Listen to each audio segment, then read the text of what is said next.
ഞാൻ ചോദിച്ചിട്ടുണ്ട്. അതിൽ ഒരു ചോദ്യം ഞാനിപ്പോഴും ഓർക്കുന്നു. കുട്ടികളൊക്കെ കേട്ട് കാണാൻ സാധ്യതയില്ല. സംഗമം സംഗമം ത്രിവേണി സംഗമം. ഈ പാട്ട് അതിൽ ത്രിവേണി സംഗമം എന്ന് പറയുന്നു. അതിൽ 3 പേരുണ്ട്, പക്ഷെ നായകനും നായികയും മാത്രമേ വിഷ്വലിലുള്ളൂ. അപ്പോൾ ത്രിവേണി എന്ന് പറഞ്ഞാൽ 3 പേര് ഒന്നിച്ച് കൂടുമ്പോൾ മാത്രമാണ് അതിന് ത്രിവേണി എന്ന് പറയാൻ പറ്റുന്നത്. അപ്പോൾ എങ്ങനെയാണ് വയലാർ അത് ത്രിവേണി സംഗമം എന്ന് എഴുതിയത്?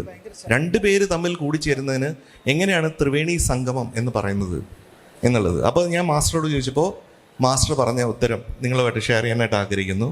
അത് അതിൻ്റെ അടുത്ത പോർഷനിൽ പറയുന്നുണ്ട്. നീയും ഞാനും നമ്മുടെ പ്രേമവും, അതാണ് നീയും ഞാനും നമ്മുടെ ഉള്ളിലുള്ള പ്രണയവും ചേരുന്നതാണ് ആ സംഗമം. അതുകൊണ്ടാണ് ത്രിവേണി സംഗമം.